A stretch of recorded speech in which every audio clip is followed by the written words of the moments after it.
Good evening, I'm Abhyuday Shrestha and these are the headlines of the hour.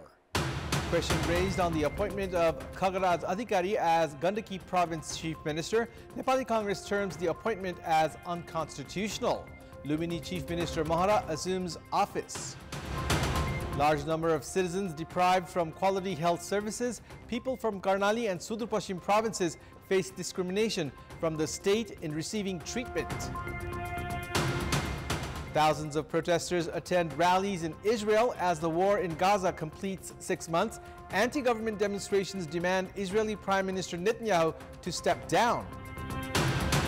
And Nepal defeat India's Gujarat province by 18 runs to lift the SMS Friendship Cup T20 Series title. Skipper Rohit Paudel shines with a bat in Nepal's win, scoring 74 runs. Newly appointed Chief Minister of Gandaki Province, Khagaraj Adhikari, took the oath of office in secrecy today. CPN-UML's parliamentary party leader of Gandaki Province, Adhikari, took the oath of office and secrecy at the presence of Province Governor Diliraj Bhatta.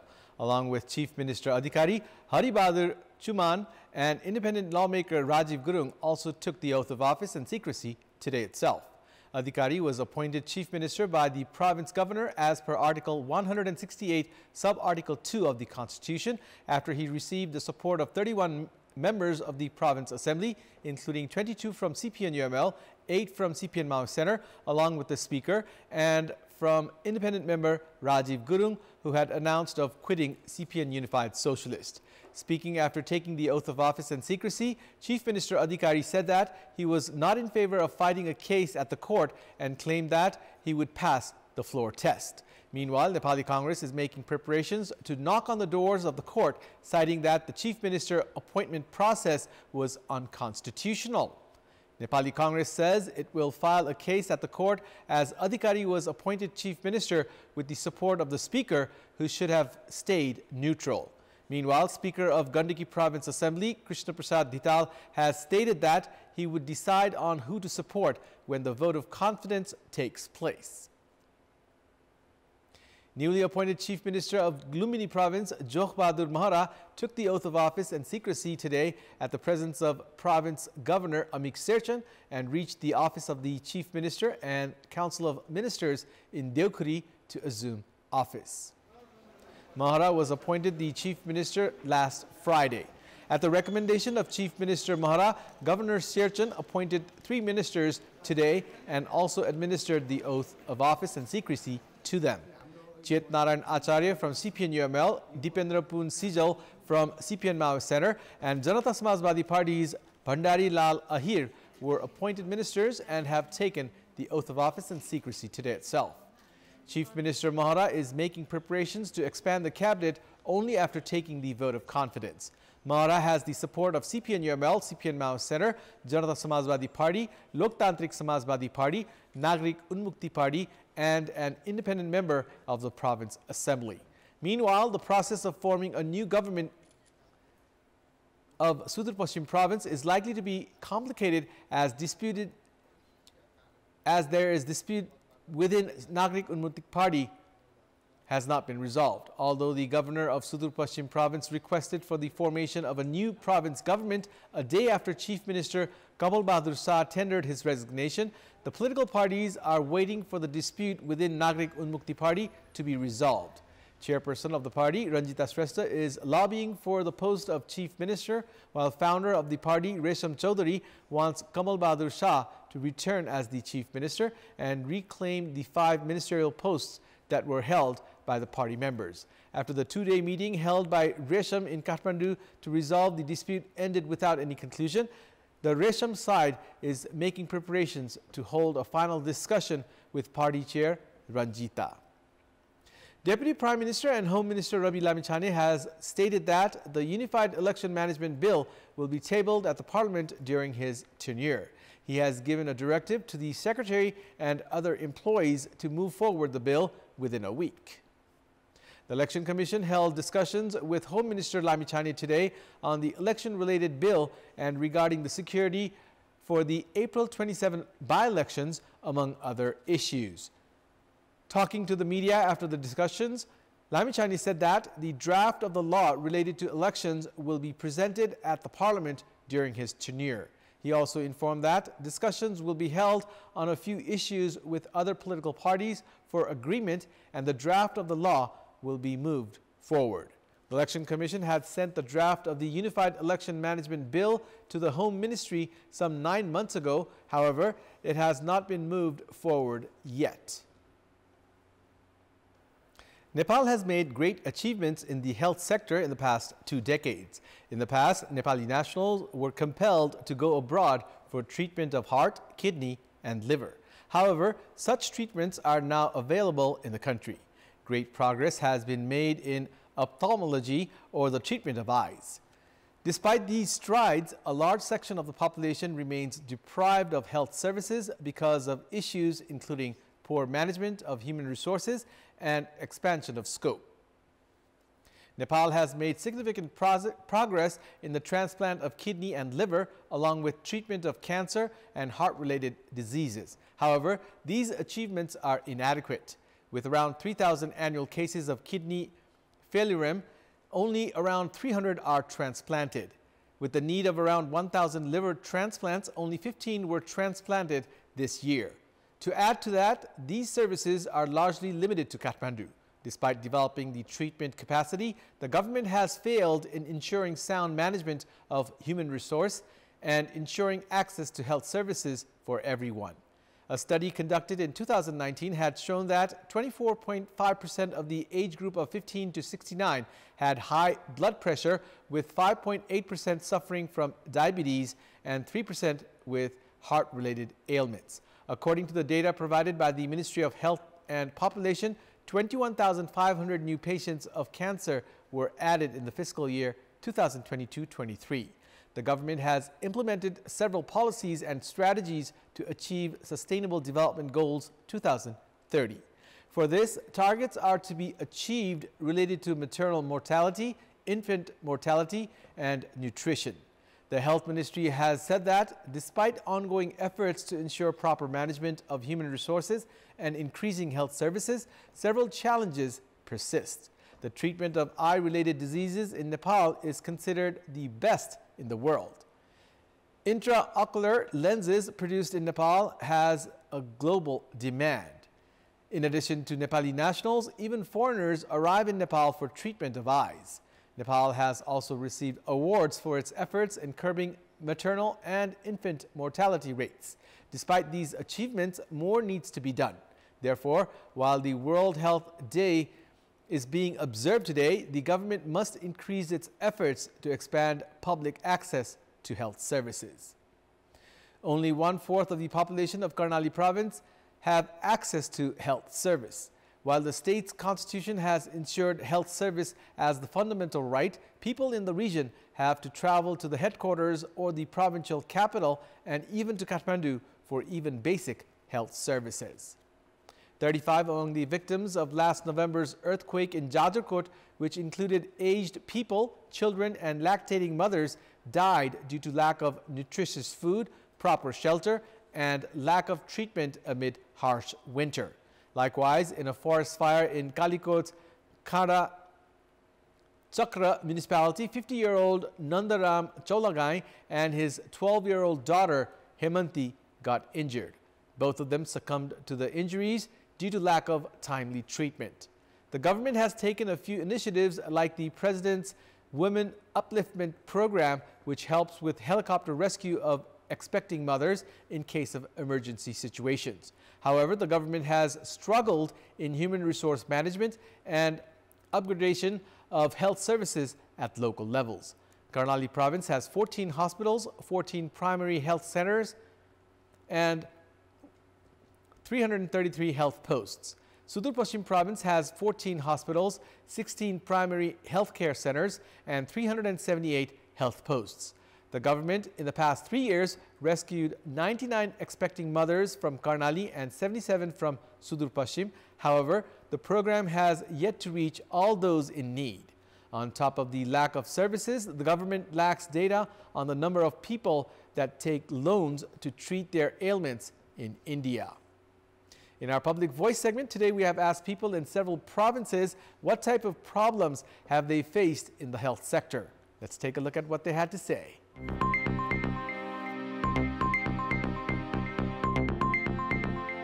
सरकारले लगानी गरेको छ त्यो लगानी तद अनुरूप यो उसमा विभिन्न स्वास्थ्य चौकीहरुमा जनताले त्यसको लाभहरु प्राप्त गर्न पाइरहेका छैनन्। दरबन्दीमा कार्यरत डाक्टर साहबहरुलाई पनि पाउन हामीले सकिरहेका छैनौं। मान्छे टाढाबाट आएका हुन्छन्, कयौं बेखर्ची पनि हुन्छन्। अब तिनीहरूले लाइन लाग्दाखेरि शास्ति पनि हुन्छ, कहिलेकाहीँ काम गर्दा गर्दै पनि सेवाबाट आजको भोलि हुनुपर्छ। त्यही हो। ओपीडी टिकट लिनै ठुलो लामबद्ध लाइन बस्नुपर्छ। औषधि लिन जाँदाखेरि एक घण्टा आधी घण्टाको लाइनमा बसेर पनि औषधि भनिदिन्छ छैन। मेरो घर यहाँ कलैयामा छ, म केही भएर बिरामी भएर म काठमाडौँ गएको छु भने पनि अब त्यहाँ उपचार पाउनलाई गाह्रो।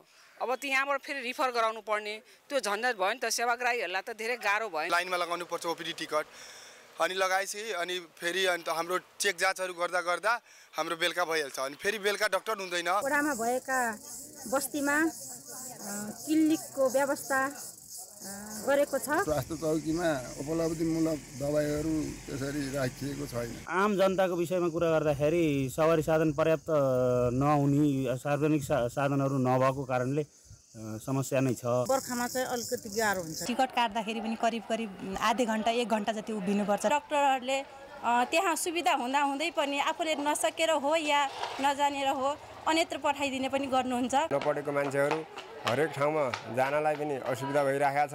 लाइनमा बस्नेको झगडा, विद्यार्थीको पस्ने बेलामा झगडा, एकदम साह्रो, एकदम साह्रो, बुढाबुढीलाई झन् साह्रो।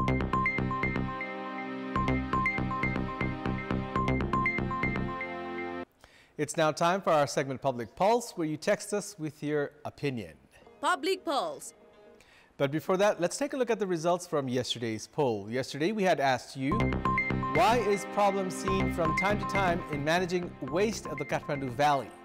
36% voted for A, agreement not implemented, 31% for B, politics in waste management, and 33% for C, incapable local level. And here's today's question. Why is the government delaying in clearing the dues of dairy farmers even after reaching an agreement? Your options are A, disrespecting farmers, B, not in priority, and C, produced milk not sold.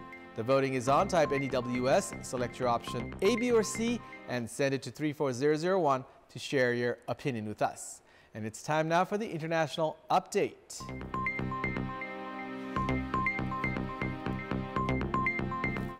Thousands of protesters have attended rallies in Israel today as the nation marked half a year to the day since the deadly 7 October Hamas attacks.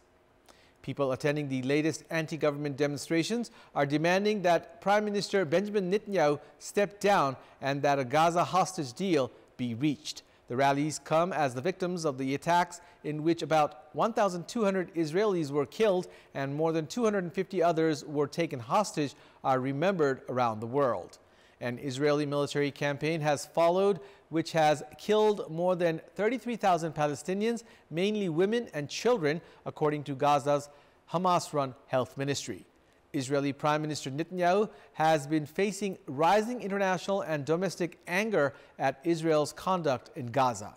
U.S. President Joe Biden has warned that Israel must take steps to prevent civilian harm and humanitarian suffering if it wants to maintain U.S. support.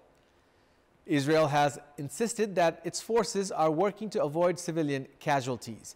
Meanwhile, a military spokesperson today said that the Israeli military has withdrawn all ground troops from the southern Gaza Strip except for one brigade. However, the military did not immediately provide further details. It was unclear whether the withdrawal would delay a long-threatened incursion into the southern Gaza city of Rafah, which Israeli leaders have said is needed to eliminate Hamas. Sports news. Nepal defeated India's Gujarat province by 18 runs to lift the SMS Friendship Cup T20 Series title. Skipper Rohit Paudel shined with the bat in Nepal's win. In the match played at Megpan Cricket Ground in Vapi, Gujarat today, Nepal batted first after winning the toss and posted a challenging total of 176 runs in the stipulated 20 overs, losing 4 wickets. Skipper Paudel top scored for Nepal with a quick-fire 74 off 46 balls. Asif Sheikh also contributed 34 runs and Kushal Malla added 31. Gujarat's bowlers Jala, Sneha Patel, Tejas and Jayamit all claimed a wicket each. Chasing a victory target of 177 runs, Gujarat managed to score 158 runs for the loss of 8 wickets in the allotted 20 overs. Umang Tatel was the leading run scorer for Gujarat with 40 runs, while opener Arya also added 36. Avinash Bora was the pick of the Nepali bowlers, grabbing 3 wickets. Dipender Singh Airi also claimed 2 wickets and Karan Kesi took 1. Nepal had won 3 out of the 4 league stage matches. Team Nepal, after wrapping up the SMS Friendship Cup in India, will now head to Oman to participate in the ACC Premier Cup. Kantipur Television will be broadcasting live the upcoming ACC Premier Cup in Oman. An agreement was inked to broadcast live the tournament, which will be held from 12th to 21st of April. Defending champions Nepal will start off their Premier Cup campaign with a match against Malaysia on 12th of April this Friday. Nepal will then face Qatar on the 13th, Hong Kong on the 15th, and Saudi Arabia on 17th of April. The winner of the ACC Premier Cup will qualify to play in the 2025 T20 Asia Cup. In preparation for the Premier Cup, Nepal was on a tour of India and played a triangular Friendship Cup T20 series against India's 2 provincial teams. Nepal had defeated the United Arab Emirates on home ground in the final of the previous ACC Premier Cup to become champions. Ireland Wolves defeated host Nepal A by 69 runs in the 3rd and final match to clean sweep the 3-match one-day series. In the match played at the Tribhuvan University Cricket Ground in Kantipur today, Ireland elected to bat first and posted 284 runs for the loss of 9 wickets in the allotted 50 overs. Opener Stefan Doheny top scored for Ireland with 107 runs. Peter Moore also smashed 44 runs off 25 balls, and Matthew Humphreys added 23. Rijan Thakal and Ranjit Kumar with 3 wickets each were the most successful Nepali bowlers. In reply, Nepal were bowled out for 215 runs in 39.4 overs. Nepal had a decent start as the opening pair of Arjun Kumal and Arjun South scored 68 runs in 11.5 overs, and Nepal lost their second wicket when 120 runs were on the board in 21.1 overs. Nepal's third wicket fell when the score was 171 in 28.4 overs. Nepal lost wickets at regular intervals after that and were finally bowled out for 215 runs. Opener Arjun Kumal's century went in vain as he had top scored for Nepal with 102 runs off 118 balls, hitting 14 fours. Another opener, Arjun South, scored a quick-fire 36 off 30 balls. Ben White was the pick of the Irish bowlers, grabbing 5 wickets, while Gavin Hoey, who also claimed 4. Nepal A lost the first match of the T20 series by 21 runs and the second by 114 runs. Prior to the one-day series, Nepal A had lost the T20 series against Ireland Wolves 2-1. Mumbai Indians defeated Delhi Capitals by 29 runs to register their first win in the Indian Premier League this season. Host Mumbai, batting first after losing the toss at Wankhede Stadium today, posted an impressive total of 234 runs in 20 overs, losing 5 wickets. Opener Rohit Sharma top scored for Mumbai, smashing 49 runs off 27 balls. Tim David also contributed an unbeaten 45 off 21 balls, and another opener, Ishan Kishan, added a quick-fire 42 off 23 balls. Akshar Patel and Enrich Nurtaje were the leading wicket-takers for Delhi, claiming 2 wickets each. Chasing a daunting victory target of 235 runs, Delhi managed to post 205 runs for the loss of 8 wickets in the allotted 20 overs. Tritan Stubbs was the leading scorer for Delhi, smashing 71 runs off just 25 balls and remained not out. Opener Prithvi Shaw also added a quick-fire 66 off 40 balls. Gerald Cortese was the pick of the Mumbai bowlers, grabbing 4 wickets. That's all for the moment. Thank you for watching. Good night.